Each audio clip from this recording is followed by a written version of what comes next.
아까 무엇보다도 코멘트 해주셨던 분 중에서 조봉영 회장님 그 이테라 이야기는 너무나 가슴이 아픕니다. 저도 당했거든요. 미치겠더라고요. 조교가 와서 이야기하는 거예요. 정말 박사 논문 쓰는 공부를 해야 되고 임명 안 되는데 임명된 게 날아가고 뭐 난리가 아니었어요. 국장님 그거 없어야 돼요. 기재부 애들이 예산 준다고 그건 완전 그 깡패처럼 깽판 치는 거예요. 그건 정말 그 부처를 떠나서 해서는 안 되는 짓을 했더라고요. 정말. 그건 네, 그건 그래서 국정감사 때 결국 문제 삼아가지고 그걸 해야 될 것 같고요. 또 하나는 결국에는 좀 저도 아까 열심히 코카를 취업하고 그랬습니다만 코카가 이제 아까 열심히 했으니까 조금 불쌍하다 생각도 들어요. 사실 이제 신입 저렴에서 의도가 굉장히 중요하다고 생각을 하는 게 사실 코카가 할 수 있는 게 많지 않습니다. 원장님이 아무리 선의를 가지고 하더라도 지금 더구나 이런 또 과거에 뭐 최순실 산업대 이때 이 사건에 크게 코카가 상처를 입었기 때문에 반대로 코카라는 조직은 굉장히 소심하고 여리고 겁을 먹을 수밖에 없어요. 매사에 아마 원장님께 매사에 직원들이라서 규정 따질 겁니다. 이거 규정 위반입니다. 그리고 실제로 이번에 예산도 코카 예산도 다 만들어지는 사안이에요. 그리고 또 하나 이제 이야기할 수 있는 게 뭐냐면 이런 이제 중국 우리는 뭐 일본 많이 하는데 일본은 우리나라 진흥원에 대해서 굉장히 놀라워하고 일본은 이런 지원들도 없습니다. 기업 지원제도. 중국은 정부가 명령을 하지만 돈을 안 줍니다. 이거 해 그래요. 근데 돈 안 줘요. 중국은 뭐냐 옛날에 2000년대 그때 문화부에서 보내가지고 중국 국장하고 회의도 시켜봤잖아요. 저는 그거 압니다. 한국에서는 어디서 돈이나 저렇게 주냐고 그래요. 그리고 또 이제 결국에는 이제 가장 중요하다고 생각하는 게 결국은 정책과 기획 기능인데 예전에 이제 코카나 힙합가 했던 기능 중에서 결국에는 그러니까 정책 기능, 기획 기능이 중요한 게 모든 기업이 골고루 혜택을 받을 수 있는 그런 게 굉장히 중요하다고 봐요. 그런데 지금은 자꾸 직접 지원으로 들어가니까 계속 문제가 꼬이는 것 같아요. 그래서 그러니까 A 기업한테 주면 B 기업이 열받는 거고요. B 기업한테 주면 A 기업이 열받는 거고요. 100개 기업에 지원을 했는데 예를 들어서 그걸 뭐 뽑아서 2개 하면 나머지 98개 열받는 거고요. 누군가는 열받게 돼 있어요, 이 시스템은. 근데 그게 처음 말씀드렸지만 초기에 코카가 등장하면서 상용화하고 시장화로 가면서부터 생기는 굉장한 이슈들이에요. 문제였고요. 예를 들면 그 이전에 글로벌 시장 같은 경우 옛날에 이제 그 게임 산업 개발이나 그 전에 이제 문화부 게임과 이런 데서는 글로벌 시장에 대해서 특히 이제 키파 이런 데서 글로벌 시장에 대한 정보를 굉장히 중시했는데 이거 모든 기업에게 골고루 혜택이 가는 그런 정책이었구나. R&D도 그렇고 이런 것들을 코카가 안 하게 돼버렸어요. 어느 순간에. 특히 마지막에 송성가가 먼저 오면서는 다 쓸어버렸고 그러니까 그걸 어떻게 하냐면 작년에 중국 가서 조사를 해봤더니 한국의 어떤 정부의 글로벌 전략은 완전히 전면 아무것도 안 보여요. 10년 동안. 그걸 백지였습니다. 코카가 뭘 해야 될 건가? 그래서 코카가 해야 될 건 그야말로 정책과 기획 기능을 중심으로 해서 예산 편성을 하고 특히 예를 들면 그렇게 되면 산업의 라이프 사이클에 따라서 산업을 분석하게 되는 거고 산업의 상황에 따라서 처방전이 나오게 되고 이제 이런 건데 이제 또 하나 이제 인력에 대한 이슈인데요. 결국에는 문화부나 코카가 가용할 수 있는 인력이 많지 않거든요. 그것도 잘 압니다. 솔직히 때렸지만 잘 압니다. 그래서 지금 그리고 코카가 특히 나주로 가면서 직원들 사이가 많이 떨어졌어요. 젊은 사람들은 다 서울에서 살고 싶어요. 강남 보세요, 원장님. 저도 가끔 강남 나가면 이러니까 젊은 애들이 좋아하는구나라고 저는 안 나가거든요. 강남 싫어하니까. 근데 가보면 그 화려한 밤에 막 네온사이 번뜩이고 막 술 마시고 이런 걸 보면 나주 그런 거 없어요. 직원들이 굉장히 그러니까 직원들이 갈 수 있는 데는 사무실하고 숙소밖에 없어요. 왔다 갔다 하는 거예요. 서울에서 사람 오면 모두 모여서 이야기 듣고 싶어 하잖아요. 서울은 요즘 어때? 뭐 이런. 그게 현실이에요. 그래서 그 코카에 이제 한번 딱 정비를 하셨고 적폐청산 하신 다음에는 사실 직원들 사기를 좀 올려주셔야 돼요. 그러니까 나중에 보면서 굉장히 정신적으로 힘들어하고 있다는 거. 술 마시려면 광주로 와야 되잖아요. 그런 것들에 대해서 이제 그래서 사실은 코카가 할 수 있는 게 그러니까 좀 어떤 점에서는 할 수 있는 부분에 집중을 해야 되는데 제가 볼 때는 제작 지원이나 이런 시장 쪽으로 깊이 들어가는 것은 아마 계속 문제가 생길 거예요. 아무리 잘해도 공정하지 않고요. 아무리 잘해도 전문성 떨어집니다. 떨어진 사람마다 문제 쏟는 거예요. 그런 것들이 좀 중요하지 않나 생각합니다. 네, 고맙습니다. 자, 다음은 김감독 회장님 3분 정도 부탁드리겠습니다. 전 여기 국가의 발전 방향 이야기하려고 여기 모여 있다고 생각하지 않습니다. 지금은 당장 바로 이제 심사, 그러니까 지원 사업이 나가야 되는데 지원 사업에 대한 심사를 어떻게 할 것인가 현실적인 방법을 찾으려고 이 자리에 앉아 있는 건데 왜 전부 이야기하는 이 모든 것들이 그 국가에 대한 앞으로 있어야 될 그다음에 심사 어떤 지원 사업 전체를 이야기하고 있는지에 대해서 이 시간이 너무 아까운데 왜 그렇게 가고 있는지에 대해서 좀 불만입니다. 뭐냐면 지금 현재 우리가 그 전체적인 로드맵이 없다. 그 다음에 이 전문가들의 숫자가 부족하다. 이 부족한 가운데에서도 가장 합리적인 어떤 평가 시스템을 만들어야 되는데 지금 상황에서 어떻게 할 건가에 대한 방법들을 찾아야 되고 분명히 아까 발표 드릴 때 이번에 그 지금에서 가장 큰 문제가 되는 지점은 이렇게 전문가가 부족한 상태에서 이런 방법을 찾아야 되는 것 중에 그 제안한 것 중에 공정성 강화를 위한 1차 평가위원들이 분리되는 이 부분들에 대한 여기 플로어에 대한 의견을 좀 들어보고 정말 여기가 가장 큰 문제가 발생하고 있는 지점인데 이 지점을 갖다가 당장이라도 의견을 들은 다음에 그걸 어떻게 발전시켜 갈 것인가에 대한 것들을 대안을 찾아야 되는 게 맞다고 생각합니다. 그래서 플로어한테 어떤 이런 질문을 기회를 안 준다는 것은 그건 아니라고 봅니다. 지금 현재 공정성 강화를 위해서 하고 있는 거지만 실제로 여기 계신 분들이 모두 주장하는 것은 전문성을 강화시켜야 된다고 주장하고 있습니다. 그럼 전문성을 강화를 시키려고 그러면 지금 현재 공정성 강화를 위해서 1, 2차로 분리시킨 이 부분에서 굉장히 문제가 발생하고 있는데 그러면 이거를 평가위원들을 동일한 사람으로 같이 가게 만들면 나름대로 그게 방법이 되는 거거든요. 그런 부분에 대한 토론들이 좀 이루어졌으면 하는 바람이 있습니다. 그래서 우선 저는 플로우와 같이 좀 토론이 될 수 있는 이 부분에 대해서 정말 의견을 들어보고 그렇게 해서 종합적인 의견을 가지고 코카가 심사 제도를 만들기 굉장히 큰 부분을 바꿔야 되는 거거든요. 이 큰 부분을 바꿔야 되는 부분에 힘을 실어주고 전체에 대한 의견이 이랬으니 이렇게 바꿀 수 있을까요? 그 힘을 실어준 부분에서의 의견 취합이 굉장히 필요하다고 생각합니다. 지금 이런 부분에 대한 플로우의 토론 부분이 필요하다고 저는 제안한 바입니다. 이상입니다. 고맙습니다. 플로의 질문을 안 받겠다는 건 아니고요. 위원들의 답을 들은 다음에 조금 더 여기 계신 플로에 계신 분들이 생각을 정리할 시간을 가진 후에 질문을 받겠다라는 거니까 오해 없으셨으면 좋겠고요. 다음은 최승원 위원님께 한 3분 정도. 예, 추정 토론 하신 분들께서 재발제 내용에 대해서 별도로 질문을 하지는 않으셨기 때문에 제가 길게 얘기하는 건 예의가 아닌 것 같고요. 제가 말씀을 다 듣고 보니까 아마 제가 제도의 개선과 관련해서 제안했던 부분들은 거의 투명성을 어떻게 제고할 건가 하는 쪽에 좀 초점이 맞춰져 있는 것 같고 그것과 관련해가지고 평가위원회 전체 사전 공개 그다음에 가능한 사업들에서 개별 평가위원을 사전에 공개하는 문제 그다음에 행정 프로세스의 투명성을 제고하기 위해서 ombudsman 제도 같은 걸 도입해서 심사 과정에 참관하고 그러니까 모니터링하고 리뷰하고 그다음에 나중에 평가 전체에 대해서 어떤 화이트 페이퍼 같은 것까지 만들 수 있으면 전체적으로 지금 펀진원이 얘기하지 않았던 부분에서 제도를 좀 더 개선할 수 있는 방안이 될 수 있지 않은가 하는 제안을 드렸고요. 예, 제 얘기는 그 정도에서 가능하겠습니다. 네, 고맙습니다. 원래대로 하면 또 이 박승 본부장님의 의견을 들어야 되는데 일단은 여기까지 끊고 일단 플로어에서 여러분들의 의견을 들어본 후에 전체적으로 같이 고민하도록 하겠습니다. 여러분께서 질문을 하실 때는 먼저 소속과 성함을 밝혀주시고요.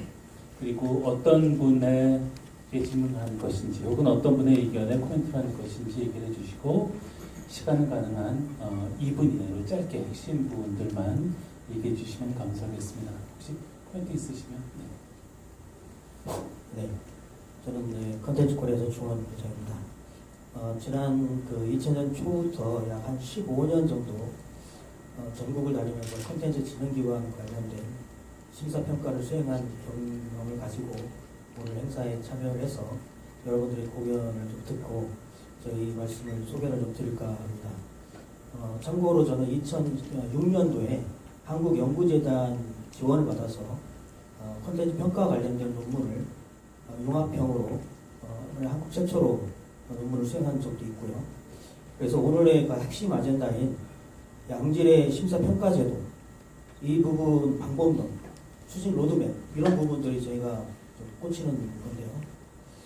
이 부분을 요약한다면 정말 양질의 심사위원회 개발, 그리고 양질의 평가 지표의 업그레이드, 그리고 매뉴얼의 개발로 정리될 수 있을 것 같습니다. 그런데 이것을 위해서는 사실 컨텐츠의 본질, 컨텐츠 산업의 본질을 좀 더 우리가 천착해야 한다고 생각합니다. 그래서 컨텐츠 산업 특성의 공통점이 뭔지, 그리고 장르별 특성은 뭔지, 이 부분을 좀 더 우리가 디테일하게 들어가야 한다고 생각하고요. 그리고 컨텐츠 산업 생태 환경에서 실질적으로 지금 우리가 어떤 지향점을 가지고 나아갈 수 있는지, 기회 요인이 뭔지, 이런 부분들. 그리고 제가 이제 봤을 때는 한 콘진의 성과라고 한다면 전혀 없는 것은 아니라고 생각합니다. 전국적으로 저변을 확장시킨 부분은 분명한 성과라고 보여지는데요. 필러 컨텐츠가 좀 더 많이 풍성하게 나와줬으면 하는 게 저희 사실은 바람인데, 이런 양질의 심사평가 제도를 통해서 그 길로 나아갈 수 있다고 생각합니다.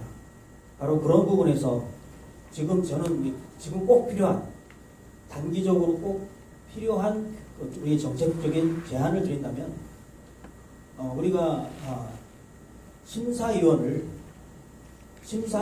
산업계에서 뽑든 학계에서 뽑든 연구계에서 뽑든 기존의 심사 풀에서 뽑든 이런 심사위원, 올해의 심사위원에 대한 풀을 구성해서 실질적으로 기존의 한 콘진이 우수 심사평가를 통한 성공 사례를 공유하고, 그리고 한 콘진의 컨텐츠의 리더십이나 인사이트나 철학을 공유하고, 그리고 장르별 말씀드린 특성과 그런 부분들을 좀 더 이해폭을 확장시키는 심사위원 대상의 일종의 워크샵 같은 게 지금 필요하다.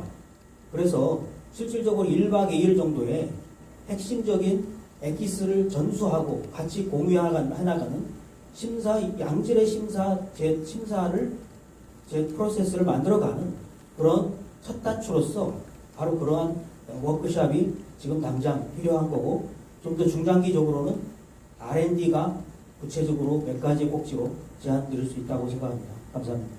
네, 고맙습니다. 다음은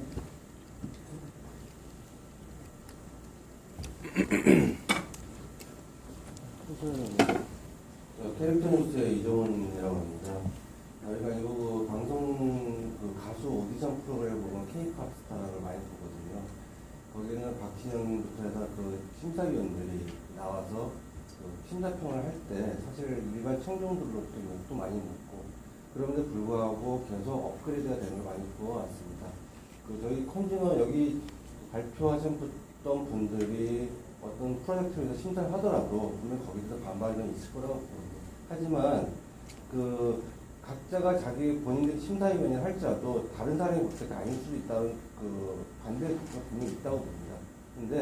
그런데 개인적으로 그런 심사하는 과정들을 동영상이나 유튜브나 기록물로 남겨서 그걸 공유할 수 있다면은 오히려 그게 좀 불합리하고 좀 부족한 전문가들이 참여한다 할지라도 심사가 떨어진 사람들이 봤을 때 어떤 프로젝트들이 기본적으로 이런 기준에 의해서 됐고, 그 다음에 떨어졌던 후발자 아니면은 그 외에 앞으로 심사에 참여할 기업들은 많은 어떤 정보로서 이런 것들을 보완해야겠다는 것들을 많이 얻을 수 있다고 봅니다. 제가 진흥원 심사 참여할 때마다 매일 아쉬웠던 것들은 10년 전에 시행착오들이 아직도 반복이 되더라는 겁니다. 그래서 그런 부분들을 심사하실 때 그 심사하실 때 돈을 받지 않습니까? 제가 이렇게 좀 적합한 용어를 쓰는 말인지 모르겠지만 뭐 비용을 받는다면 책임감을 가지고 본인이 그 심사하는 과정도 그 포상권 어떤 분이 그렇게 얘기하셨는데 노출이 돼야 된다고 저는 생각을 합니다. 이상입니다. 네, 고맙습니다.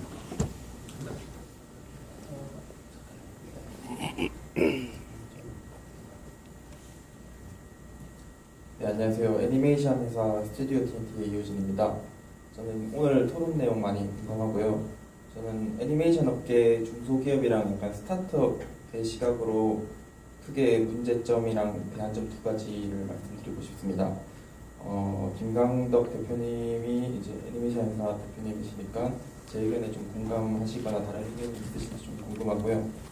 저 애니메이션 지원 사업은 프리프로덕션 지원 사업이랑 메인 프로덕션 지원 사업 이렇게 크게 두 가지로 나뉠 수 있는데 저희 같은 업체 입장에서는 프리프로덕션 그러니까 이제 기획 쪽에 좀 치중을 해서 지원 사업을 지원을 하는 편입니다. 근데 이제 평가 기준을 보면 제작 역량이 30점 그리고 본편 제작 가능성 30점 그래서 거의 60점에 적지 않은 점수로 이 회사가 이제 업력이 있냐 없냐를 평가를 하는데요. 근데 사실 IP를 보유한 5개 업체랑 5개의 IP를 보유한 업체랑 IP를 보유하지 않은 업체가 붙었을 경우에는 IP를 5개 보유한 업체가 당연히 6개를 보유할 수 있고 점점 그렇게 배불러져 가는 시스템으로 저는 보고 있습니다. 그래서 평가 기준 때문에 저희가 이제 담당자랑 이제 전화로 많이 물어봤는데요. 저희 회사나 업력이나 규모를 듣고는 안 될 거라고 나는 대답을 항상 들어왔습니다. 그래서 애니메이션의 이제 특성상 제작 기간이랑 이제 제작비 회수 기간이 길기 때문에 투자 업체를 찾기가 쉽지 않거든요. 그래서 콘진원의 지원 사업이 절실한데요.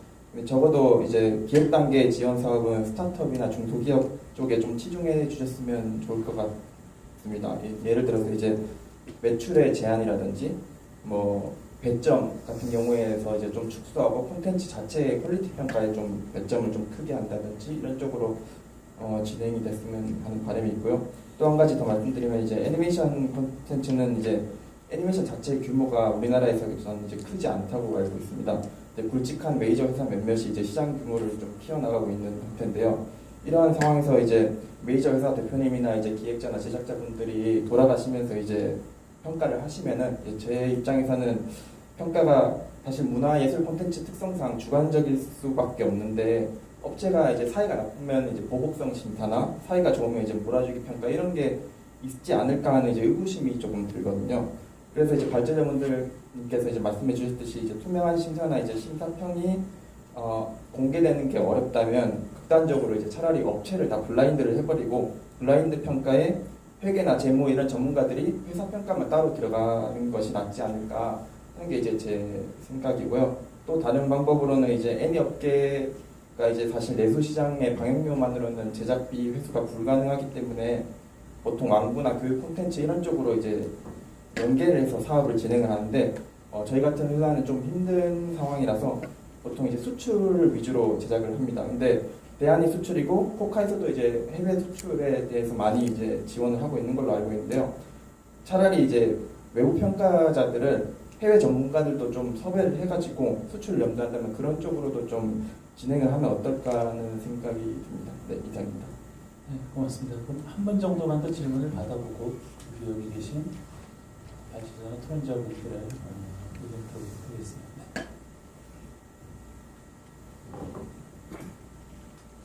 예, 저는 한국문화 콘텐츠 라이센싱협회 회장 조태봉입니다. 한국 콘텐츠 진흥원 전신서부터 하면 벌써 18년 차가 됐는데요. 아까 최승훈 의원님이 말씀하신 대로 심사평가 제도의 변화의 역사가 아주 다양한 것 같습니다.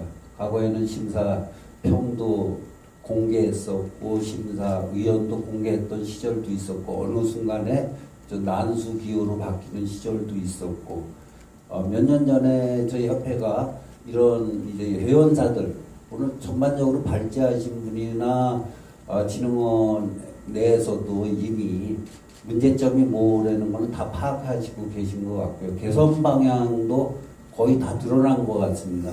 그러나 여기에 뭔 허점이 있냐면은 저는 아까 의정현 교수님이 말씀하신 대로 공정성과 전문성이 이제 동전의 양면과 같아서 지원 사업은 선정되는 기업의 수보다는 지금 진흥원 사업의 제도 자체로 봤을 때 탈락자가 많기 때문에 항상 이거는 좀 존재할 수밖에 없는 불평 불만이라고 생각했습니다. 그래서 이제 그래도 그나마 심사는 누가 했고 심사 점수는 어떻게 나왔고 어떤 회사가 선정이 됐는지 아는 거는 되게 중요하다고 그걸 빨리 공개하라. 괜한 오해 받지 말아라. 그래서 이제 그나마 사태가 일어나서 개선돼갖고 작년에서부터 공개하고 여러 가지 개선 방안이 나오고 있는데요. 아직까지도 제가 볼 때는 제도 개선 방안에 있어갖고 시스템적으로 허점이 있는 것 같습니다. 이제 구체적으로 좀 이야기 드리고 싶습니다. 3배수를 하면은 감사실에서 3배수의 전문위원을 랜덤으로 추출한 다음에 심사평가 부서로 갔을 때 그 3배수에서 7명을 선정하는 건 누구의 권한입니까?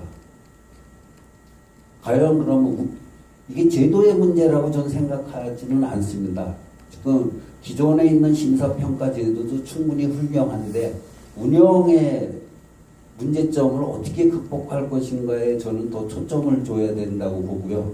박승용 본부장님한테 좀 질문을 드리면 그동안 그럼 지원사업과 부당한 지원사업과 관련해서 내부에서 처벌을 받은 사례라든가 심사위원이 배제된 사례가 있는지 그거를 좀 질문 드리고 싶고요. 최승원 의원님이 지금 여러 가지 조사를 하시고 개선안에 대해서 의견을 제시하고 있는데 과연 이 운영상의 문제에 있어갖고 그 담당 직원이라든가 이런 부분의 재량의 행위를 갖다가 어떻게 매뉴얼화해서 제어를 할 것인가. 이게 안 되는 이상은 저는 계속된 불만은 다수가 떨어지는 지원 사업에서 이 공정성이 보장됐다고 인정할 회사는 없을 겁니다. 그리고 전문성 부분과 관련해서는 저는 공정성을 하기 위해서 1차, 2차 평가위원 분리에는 그거는 참으로 이 콘텐츠 산업에 있어서는 과거에도 유사한 사례가 있었는데 콘텐츠 문학 펀드인가 했는데 그 자금을 지원받으러 조사하러 오는 인원들이 기술사라든가 예전에 기술보증보험인데 거기에서 관리를 하다 보니까 업체 조사를 왔을 때 전혀 콘텐츠를 거꾸로 가리키면서 심사를 받아야 되는 이런 내용 때문에 지금 내부적으로는 업계에서는 전문성이 없다라고 얘기를 하고 있는 것 같습니다. 이런 부분에 대해서 개선 방안도 많이 마련됐는데 저 개인적으로는 좀 진흥원이 변화해야 될 부분은 딱 하나가 있다고 봅니다. 그 에이전시업을 하고 있는 것 같습니다. 문화관광부에 에이전시업을 해서 보면은 지원 사업과 행사 대행업. 그러나 지금 문체부 산하에는 많은 협단체들도 있는데 지원 사업의 일부분도 좀 적합한 협단체로 이관하는 작업을 하고 진흥원다운 정책 개발이라든가 기획 업무에 좀 들어가야 되지 않을까. 변화의 시기가 아닌가 봅니다. 17년째 똑같은 얘기하고 있습니다. 2009년에는 통합의 융복합 시대가 왔으니까 통합에 메리트가 있다, 시너지 효과가 난다 했는데 통합을 한 게 지금 결과적으로는 폐해를 가져왔고요. 또 이렇게 폐해가 오니까 분리하자고 그랬는데 분리하고 나면은 또 다른 폐해가 올 것 같습니다. 그래서 좀 업계와 지금 주간정부 부서인 문체부라든가 콘텐츠진흥원 산업계가 좀 머리를 모아서 좀 지혜를 모아야 될 것 같습니다. 그래서 좀 징벌 규정 같은 경우가 실행이 됐는지 박승용 본부장님한테 질문드립니다. 과거에 징벌이 된 사례가 없으면 심사평가에 아무런 문제점이 없었던 거 아닙니까? 저는 반증적으로 질문드립니다. 네, 고맙습니다. 그럼 일단 여기까지 질문을 받고요. 일단 직접적으로 답변자를 정해주셨기 때문에 일단 박 본부장님께서 좀 답변을 주시고 그 다음에 최 의원께서 좀 질문이 나온 것 같으니까 최 의원께서 좀 답변을 간단하게 주시고 또 이 교수님께서 또 답변을 주시겠다고 하셨기 때문에 답을 좀 듣고 또 김 회장님도 의견 있으면 나눠주도록 하겠습니다. 자, 그러면 본부장님부터 먼저. 예, 정말 어려운 질문을 주셨는데요. 부당한 지원 사업 관련해서 내부 처벌이 있었는지 아니면 심사위원들이 배제가 된 사례가 있었는지에 대해서 질문을 주셨는데 부당한 지원 사업들이 저희들의 그 인사위원회에서 처벌을 하거나 인사위원 징계를 하는 그런 부분들은 저희 인사위원회에 규정이 되어 있고 그런 부분들은 그러니까 말하자면 수사기관이나 이런 쪽에서 이 사람이 뭐 수사가 의뢰됐다든지 뭐 이런 부분들하고 관련이 있습니다. 그런데 아직까지 부당한 지원 사업과 관련해서 수사 의뢰가 됐다든지 아니면 그런 부분들이 문제가 됐다든지 한 사례는 없었습니다. 그래서 처벌받은 사례는 아직 없습니다. 그리고 심사위원이 배제된 부분들도 지금 저희들이 사후에 영향평가를 해서 심사위원회 제도, 그러니까 그 심사위원분들에 대한 평가를 해서 배제할 수 있도록 그런 규정은 있는데 아직까지 되지는 않았습니다. 그러나 말씀하신 대로 그 부당한 지원 사업 관련해서 내부 처벌을 받은 사례는 없지만 저희들 지원 사업들 부분들에 대해서 공정성이나 아니면 투명성 그리고 전문성 부분들에 대해서 계속 문제 제기를 해주고 계시기 때문에 업계 분들이 그것이 만약에 그게 정말로 부당하거나 아니면은 심사위원과 업계 간에 유착이 있었다든지 그렇게 저희가 되면 그 부분은 아마 수사가 돼야 되겠죠. 그렇게 했을 때 저희들은 처벌을 하거나 징계를 할 수 있는 그런 부분들이 있겠지만 아직까지 그런 사례가 없기 때문에 그러니까 업계에서 계속해서 제기해 주시는 그 문제점에 대해서 저희들이 해결을 하기 위해서 오늘 이 공청회도 만들었고 그 다음에 제도 개선 TF도 운영을 할 그런 계획입니다. 그리고 그 부분은 그러니까 매뉴얼화해서 공유를 하자는 말씀을 해주셨는데 그 부분은 정말 적극적으로 한번 고려를 해보도록 하겠습니다.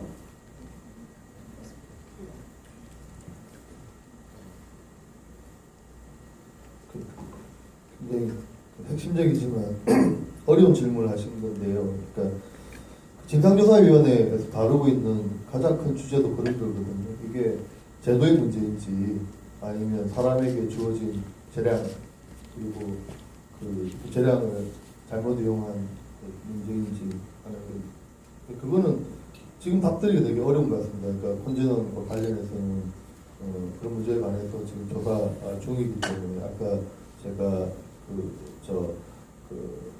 발제문에 쓴 그 정도 내용들로 대신할 수밖에 없는 결론은요. 근데 과정상에서 좀 말씀드리고 싶은 건 뭐냐면 콘진원이 지금 그 여러 가지로 그런 부분들을 파악하기 어렵게 제도를 운영하고 있는 거는 틀림없는 것 같아요.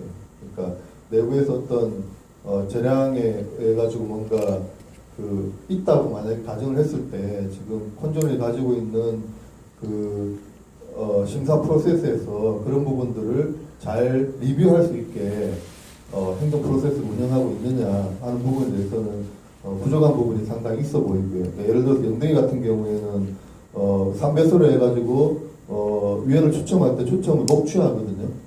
추첨 과정은 영상으로 그런 부분들 그다음에 영상 과정에서 추출하는 과정에서 그 추출이 제대로 이루어졌는지 하는 부분들이 문서나 자료로 남겨져 있고 있는지 그런 부분들 기타 등등 해서 부족한 부분들이 있죠. 그런 부족한 부분들은 작년 아까 말씀드렸듯이 작년 그 6월 7월부터 해가지고 지침상의 여러 가지 미비점들은 이미 개선을 했고요. 그다음에 추가적으로 지금 오늘 발표하신 부분들은 제가 저희가 문화산업정책협의회 틀 안에서 개선 방안을 에 대한 의견을 수렴했을 때는 해야 될 일을 콘진원이 좀 늦었지만 했다라는 평가가 일반적인 것 같아요. 그래서 그런 제도와 관련해 가지고 좀 더 보완해야 될 부분들에 관해서는 투명성을 제고하는 문제에 대해서 좀 더 의견을 드린 거고요. 그래서 그래서 결론적으로 말씀드리면 현재 봐가지고 컨진원이 좀 더 해결해야 될 제도적인 개선을 지적하신 거라고 생각하고 저도 말씀하신 부분에 공감을 했습니다.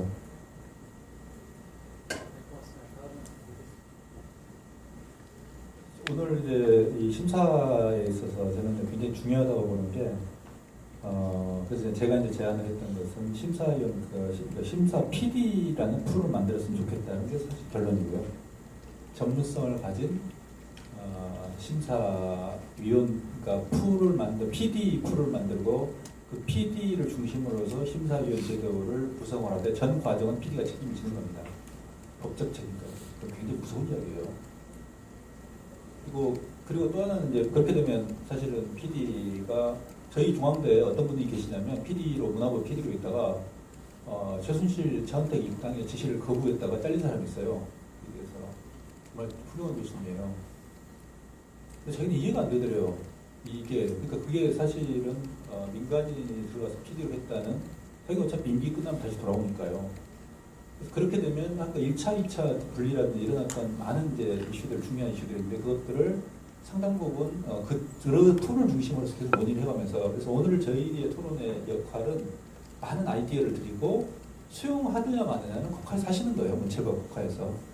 결론이 날 수는 없습니다. 그래서 이런 아이디어들 아까 1차, 2차를 같이 했으면 좋겠다, 분리했으면 좋겠다, 저같이 이제 심사 PD 제도를 해가지고 그 사람을 중심으로 해서 심사위원 구성했으면 좋겠다.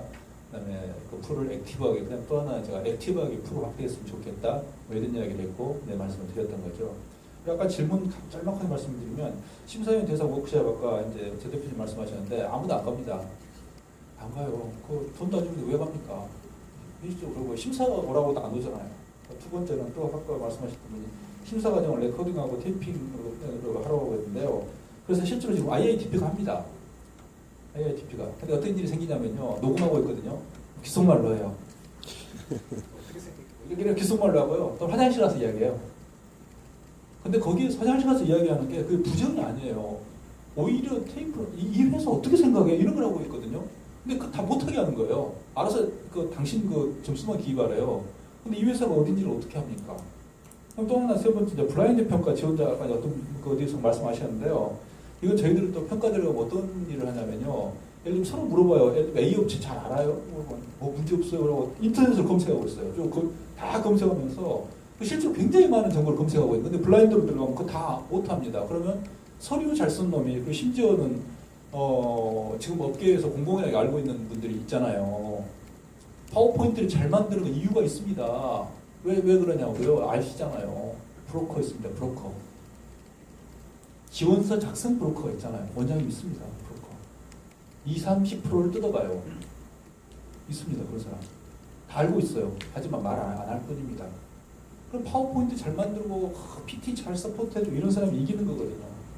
이걸 어떻게 할 건가? 그래서 제가 아까 이제 사기라고 말씀을 이제 사기 진작 이런 조직에 대한 경영학에서 전략론에서 조직에 대한 역량이라는 걸 말씀드린 게 뭐냐면